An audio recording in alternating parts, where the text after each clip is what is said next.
दोस्तों मोदी जी के इन 10 साल के राज में जितने आंदोलन हुए हैं दोस्तों, इतिहास में इतना कभी नहीं हुआ होगा।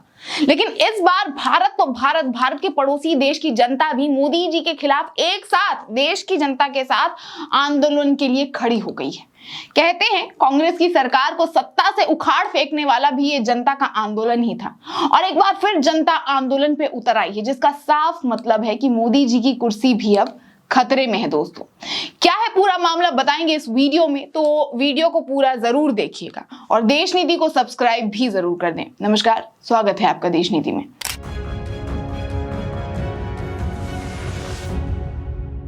देश नीति केवल सच्ची और पक्की खबरें। किसान आंदोलन, बेरोजगार आंदोलन, पेपर लीक के लिए आंदोलन, महंगाई के लिए आंदोलन, लद्दाख में भूख हड़ताल, असम में आंदोलन, जलता हुआ मणिपुर, ये सब और भी कई दोस्तों मोदी जी के राज में अच्छे दिन के एक नतीजे के फलानुसार हुए। वहीं अब लोकसभा चुनाव के बीचों बीच एक और आंदोलन की खबर आ रही है मिजोरम से, देश के बॉर्डर इंडिया म्यांमार बॉर्डर की सुरक्षा को लेकर। देखिए द हिंदू की ये रिपोर्ट देखिए दोस्तों, भारत म्यांमार सीमा पर बाड़ लगाने के केंद्र के फैसले के विरोध में मिजोरम में रैली निकाली गई। जोरी यूनिफिकेशन ऑर्गेनाइजेशन यानी जोरो द्वारा ये रैली ऑर्गेनाइज की गई थी, जिसे शांतिपूर्ण रैली का भी नाम दिया गया। हालांकि ये मोदी सरकार के विरोध में है, उसके बावजूद भी गांव वाले इसे शांतिपूर्ण विद्रोह ही बोल रहे हैं, क्योंकि इस विद्रोह में मोदी सरकार चाहकर भी कोई रोक नहीं लगा सकती, क्योंकि ये प्रोटेस्ट सभी नियम कानून को मद्देनजर रख के किया जा रहा है। हाँ, लेकिन ये प्रोटेस्ट, ये आंदोलन आपको टीवी मीडिया में आज भी नहीं देखने को मिलेगा। दोस्तों म्यांमार की सीमा से लगे चंफाई जिले के जोखाफ्तर और वाफई गांव में ये विरोध प्रदर्शन आयोजित किया गया था, और सिर्फ गांव वाले ही नहीं दोस्तों, बल्कि पड़ोसी देश के कई लोगों ने भी जुलूस में हिस्सा लिया।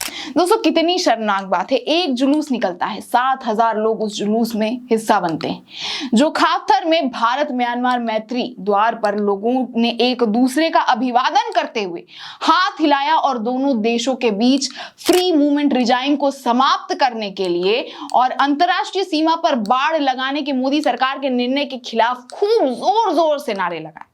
दोस्तों मिजोरम म्यांमार के चीन राज्य के साथ 510 किलोमीटर लंबा बॉर्डर है, और इसमें मोदी सरकार बांध बनवाना चाहती है। हालांकि चाइना के कुछ लोग जो म्यांमार में पनाह ले रहे हैं, उसको लेकर ये बांध बनवाया जा रहा है, जहां तक खबर से पता चला है, और यही कारण है कि मिजोरम वाले ये नहीं चाहते।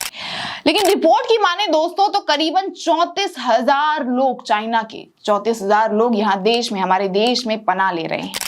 अब आप इसे सुरक्षा का मामला तो कह सकते हैं, लेकिन फिर इस पे एक और सवाल उठ खड़ा होता है कि क्या फिर अमित शाह जिस CAA के बारे में पिछले दिनों सालों से बोल रहे हैं कि CAA के तहत सरकार गैर मुसलमानों को छोड़कर सभी धर्म के लोग को जो पड़ोसी देश से आए हैं उन्हें देश की सिटीजनशिप देगी, नागरिकता देगी, तो क्या वो झूठी थी? और मैं आज स्पष्ट करना चाहता हूं, CAA किसी की भी नागरिकता लेने का कानून नहीं है, छीनने का कानून नहीं है।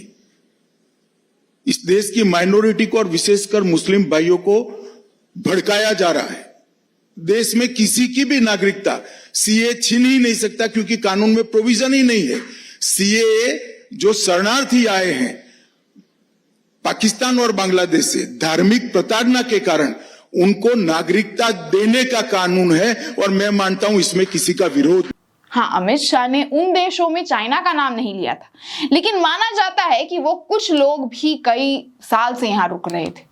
दोस्तों बतौर पत्रकार मेरी सीमा यहीं तक है कि मैं आपको ये जानकारी साझा करूं कि मोदी जी की सरकार के खिलाफ मिजोरम में सभी कानूनों के साथ कुछ घंटों तक प्रोटेस्ट चला, और क्यों चला अब ये आप डिसाइड कीजिए कि ये कितना सही है और कितना गलत है। लेकिन यहाँ मैं जरूर बताना चाहूंगी कि ये लोग जातीय तौर पे सालों से एक साथ रह रहे थे, और इस प्रोटेस्ट में इन्हें फ्री मूवमेंट रिजाइम यानी FMR के आधार पर लोगों को अंतरराष्ट्रीय सीमा के दोनों ओर से 16 किलोमीटर तक पार करने की अनुमति देती है, जिसके तहत इन्होंने पूर्ण रूप से कानूनी प्रक्रिया को मानते हुए प्रोटेस्ट भी किया।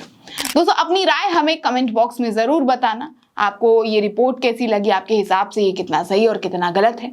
और वीडियो पसंद आए तो वीडियो को लाइक और ज्यादा से ज्यादा शेयर भी जरूर करना। और इस चुनावी माहौल में साथ में राजनीति के सारे अपडेट्स के लिए देश नीति को सब्सक्राइब कर लें, साथ में बेल आइकन को भी प्रेस कर लें। बाकी आप देख रहे हैं देश नीति, मैं आपके साथ गेटी भाविया। देखते रहे सच्ची और बेबाक पत्रकारिता देश नीति के साथ। फिर मिलते हैं अगले वीडियो में। धन्यवाद।